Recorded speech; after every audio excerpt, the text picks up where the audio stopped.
The guitar is made up of three parts: the body, which has the bridge, the sound hole, and the pick guard, the neck, which has the frets and the fingerboard, and the head, which has the tuning keys that are used to tune the guitar. Electric guitars are a bit different.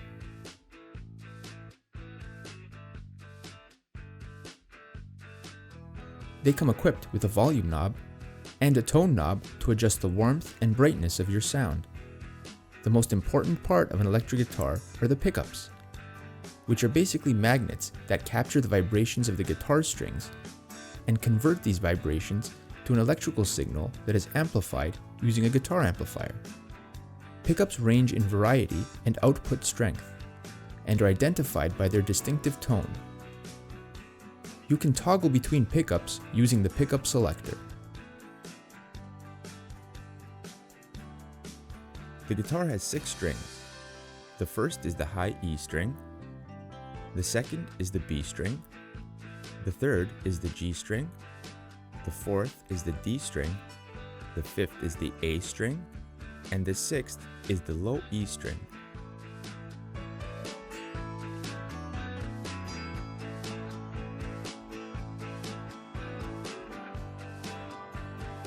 The guitar should sit upright on your leg and secured under your arm.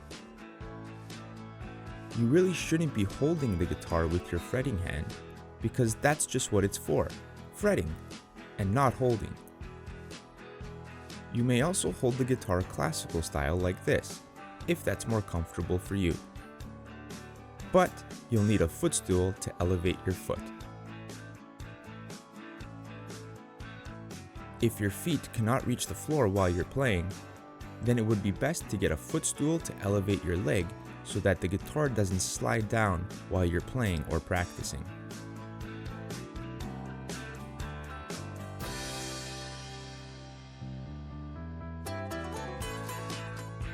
You should place the pick between your curved index finger and your thumb, with the pointed part facing yourself.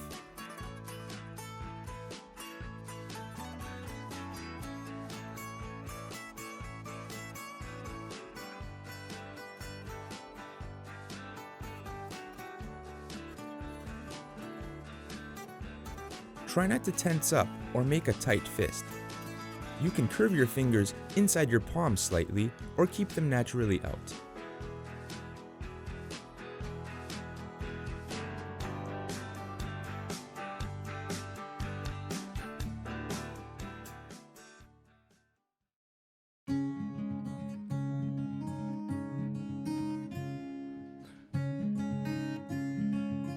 This is the hand that does the fun and crazy finger work that you see many guitar players doing. Guitar players number their fingers 1 to 4, with 1 being your index pointer finger and 4 being your pinky. They do this so that they can communicate with other guitar players more easily. You'll see later on, when we do our 4-finger exercise, what I mean.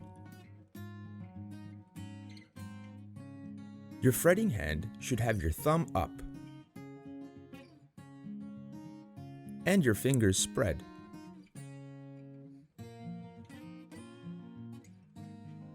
And your palm should be squared off with the neck of the guitar.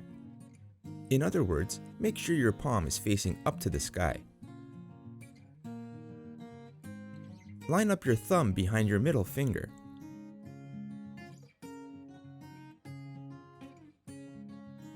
And it's very important to play with your fingertips, because that's what's going to make you sound amazing, as well as build strength in your fingers. Pretend like you're pinching. Create a small bridge with your finger as you press down on a string. Now, with your strumming hand, use the tip of the pick to gently play the string. If you're not getting any sound, or you're getting a buzzing sound, keep pinching and squeezing a little harder until you get a nice clean tone.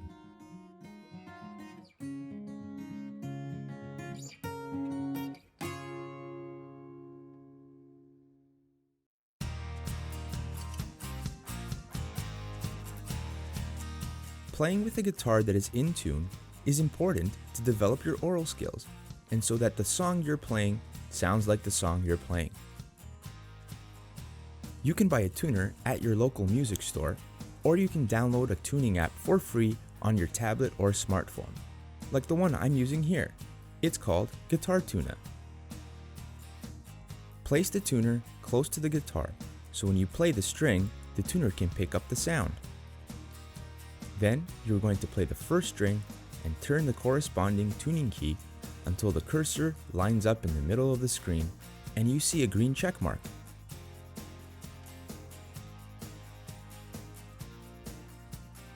Now do this for the rest of the strings and perfect, you'll be in tune. And now we can start playing.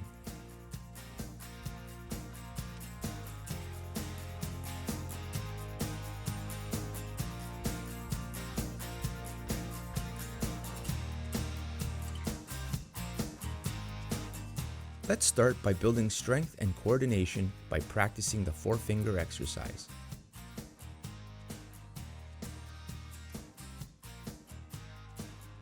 We're going to start with our first finger and pinch or press down on the first string, which is called E. Make sure you press down right next to the metal fret to get the best sound possible. Then we're going to move onto the second finger and second fret and pinch next to the metal fret, and then with our third finger on the third fret, and finally our pinky on the fourth fret. Then you're going to go backwards. 4, 3, 2, 1. Now you're going to try to do that pattern all the way up to the 6th string. This is a great warm-up to do every time you sit down to practice.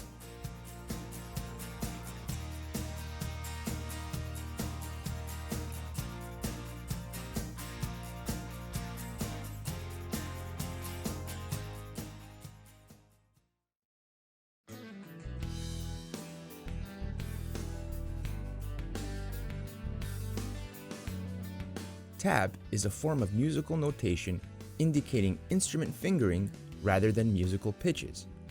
So how do we read tab? Each line in tab represents a string on the guitar. Just imagine that the guitar is facing you, like this.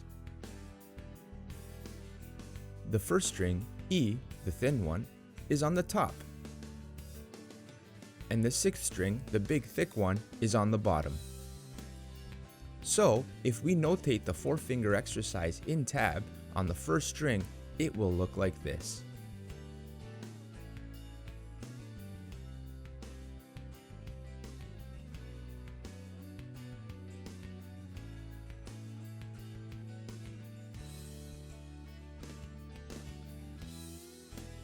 One indicates first fret, 2 indicates second fret, 3 indicates third fret, and 4th indicates 4th fret.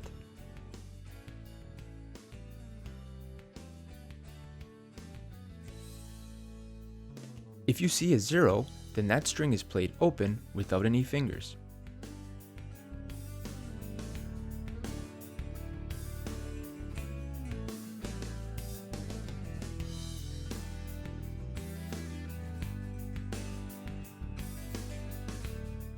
Chords on the guitar come in different shapes and varieties. We have major chords that sound happy and uplifting.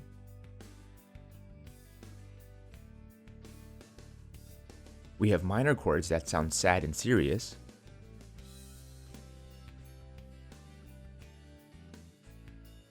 And we have dominant 7 chords that create tension and anticipation.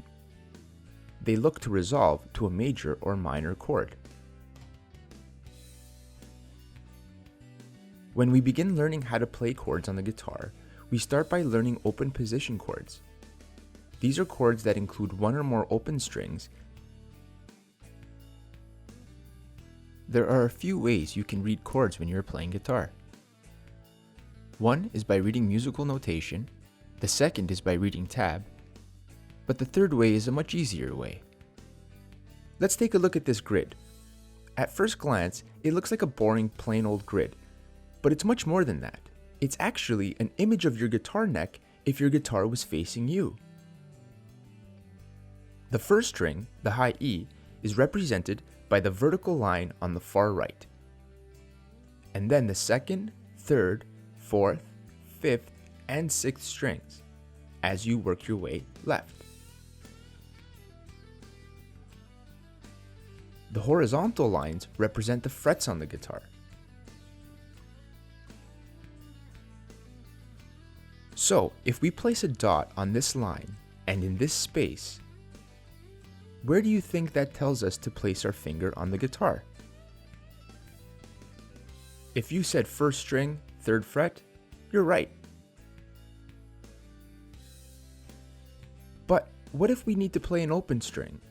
A string that doesn't have a finger placed on it? Well, then we just write an O above the line. If we place an O above this line, what string do you think will be played open? If you said fourth string, you're right. So let's take a look at a chord diagram for the E minor chord. How many strings will be open? That's right, 4 strings. This diagram tells us that the first, second, third, and sixth string will be open. And the fretted notes will both be on the second fret, but on different strings. So now we know which strings to play open and which strings we need to put our fingers on. But wait, which fingers are we going to use to fret those notes? Well, not to worry. Most chord diagrams place numbers in the dots to tell us. So, for E minor, we are going to use our second finger on the A string and third finger on the D string. Now you know how to read chord diagrams, and you can start playing as many chords as you want from your favorite songs.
Notes are written on this, a music staff.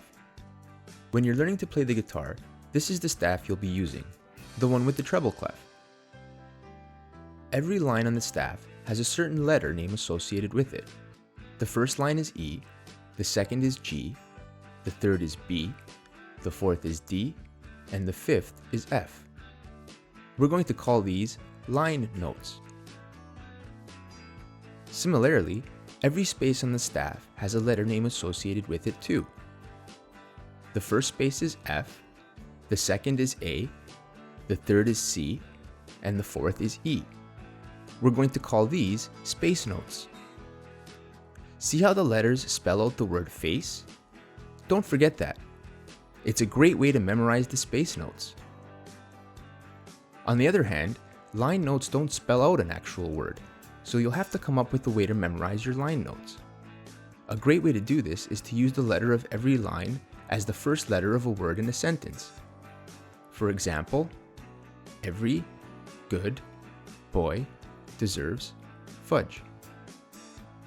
Or, every grandma bakes delicious fudge. If you can, come up with a sentence that works for you. There are also notes that can lie above or below the staff.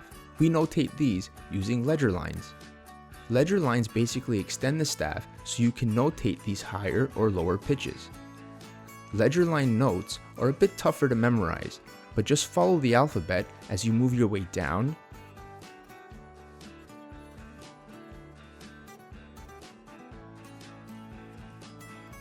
or up.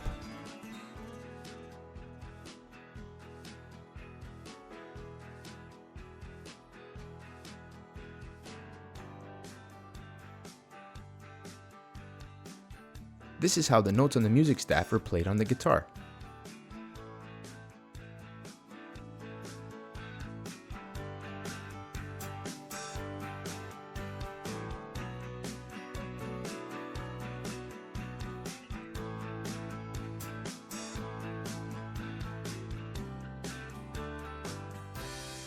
If you're playing electric guitar, you're going to need an amplifier so you can hear yourself clearly,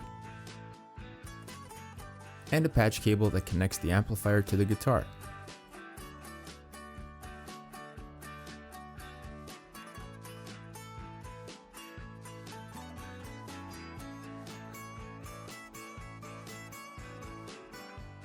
Amplifiers come in different sizes and range widely in price. You can purchase a small beginner amp, less than a foot high, for as low as $30. The control panel on amps come with a volume knob, as well as a low or bass knob to adjust the low end frequency, a mid or middle knob to adjust the mid-range frequency, and a treble or high knob to adjust the high end frequency. You can experiment with different settings here to see what you prefer. Some amps come with cool built-in effects like reverb. Reverb, or reverberation, is created when sound reflects off the surfaces in a room, causing numerous reflections that build up and decay as the sound is absorbed by the surfaces of the objects in the room. The larger the room, the more potential reverb. Another cool effect is distortion. Some amps label this effect differently, calling it gain or crunch, but it's all the same. It distorts the signal from your guitar to give it that rock sound that we've all come to know and love. So, if you're playing electric guitar and you want to sound like AC/DC playing in an arena, you'd want to look out for these special effects that come built into your amplifier.